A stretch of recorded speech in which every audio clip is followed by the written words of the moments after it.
आपल्याला काय वाटतं? वेल्डिंग म्हणजे काय? फक्त धातू वितळून जोडणं? पण थांबा, या प्रक्रियेमागे भौतिकशास्त्राची एक जबरदस्त अदृश्य शक्ती काम करत असते. चला, आज वेल्डिंगमधल्या याच विद्युतचुंबकीय रहस्याचा उलगडा करूया. एक विचार कधी मनात आलाय का की वितळलेल्या धातूचा तो गरम थेंब गुरुत्वाकर्षणाच्या विरुद्ध म्हणजे खालून वर कसा जातो? हे एखाद्या जादूच्या खेळासारखं वाटतं नाही का? पण यामागे शुद्ध विज्ञान आहे.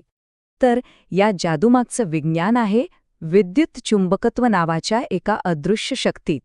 चला तर मग ही शक्ती नक्की काम करते तरी कशी, हे जरा जवळून पाहूया. सगळी गंमत सुरू होते एका अगदी साध्या गोष्टीने, वीज. हो, फक्त वीज. ज्या क्षणी वेल्डिंग इलेक्ट्रोडमधनं करंट वाहू लागतो, त्याच क्षणी ही अदृश्य शक्ती जन्माला येते. तर हा जो करंट आहे तो नक्की करतो तरी काय? तो आपल्या भोवती एक अदृश्य चुंबकीय कवच तयार करतो असं समजा.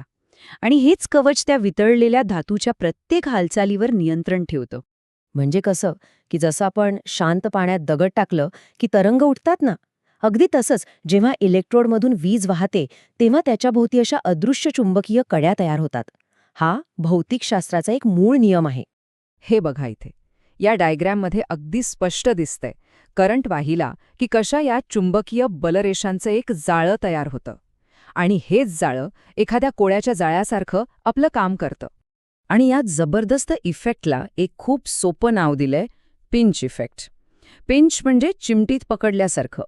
हे चुंबकीय क्षेत्र वितळलेल्या धातूला अक्षरशः दाबून टाकतं.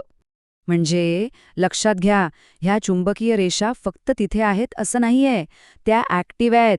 त्या वितळलेल्या धातूच्या थेंबाला आतल्या बाजूने दाबतायत. अक्षरशः जसं आपण एखादी मऊ गोष्ट चिमटीत पकडतो ना, अगदी तसं. ही प्रोसेस कशी होते? एकदम सोपं. 3 स्टेप्स आहेत. पहिलं, इलेक्ट्रोडच्या टोकाशी वितळलेल्या धातूचा एक थेंब तयार होतो. दुसरं, त्या थेंबाभोवती हे चुंबकीय जाळं घट्ट होतं. आणि तिसरं, हे जाळं त्या थेंबाला सगळ्या बाजूंनी दाबतं. याचाला आपण म्हणतो पिंच इफेक्ट. आणि मग जसजसा हा दाब वाढत जातो तो क्षण जवळ येतो जिथे ही अदृश्य शक्ती आपलं खरं रूप दाखवते आणि त्या वितळलेल्या धातूच्या गोळ्याचं नशीब ठरवते. हा दाब इतका इतका प्रचंड वाढतो की तो त्या वितळलेल्या धातूच्या गोळ्याला इलेक्ट्रोडपासून अक्षरशः तोडून वेगळा करतो. हीच शक्ती त्याला पुढे ढकलते. तर मग सगळं एकत्र करून पाहूया. करंट वाहतो, चुंबकीय क्षेत्र तयार होतं, ते क्षेत्र धातूला पिंच करतं म्हणजे दाबून तोडतं आणि मग त्याला वेळच्या ठिकाणी अचूकपणे फेकून देतं. आहे की नाही कमाल? निसर्गाचे नियम किती परफेक्टली काम करतात बघा. बरं, हे सगळं विज्ञान तर ठीक आहे, ऐकायला खूप भारी वाटतंय, पण याचा खरा उपयोग काय?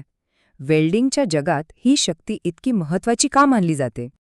तर मूळ स्रोतामध्येच याचं उत्तर दिलंय की हा परिणाम पोझिशनल वेल्डिंगमध्ये सगळ्यात जास्त उपयोगी ठरतो. आता पोझिशनल वेल्डिंग म्हणजे काय? इथेच तर खरी गंमत आहे. बघा, गुरुत्वाकर्षण काय करतं? ते वितळलेल्या धातूला नेहमी खाली सोडतं. त्यामुळे डोक्यावरच्या पृष्ठभागावर किंवा भिंतीवर वेल्डिंग करणं किती अवघड होईल विचार करा. पण ही विद्युत चुंबकीय शक्ती ती गुरुत्वाकर्षणाला जुमानत नाही. ती धातूला वेळच्या दिशेने ढकलते. मग ती दिशा कोणतीही असो, वरची असो, खालची असो किंवा आडवी. आणि म्हणूनच ओव्हरहेड वेल्डिंग करणं शक्य होतं.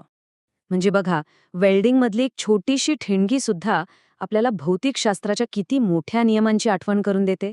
जरा विचार करा, आपल्या आजूबाजूला, आपल्या रोजच्या आयुष्यात अशी आणखी किती अदृश्य शक्ती असतील जे आपलं जग घडवत असतील.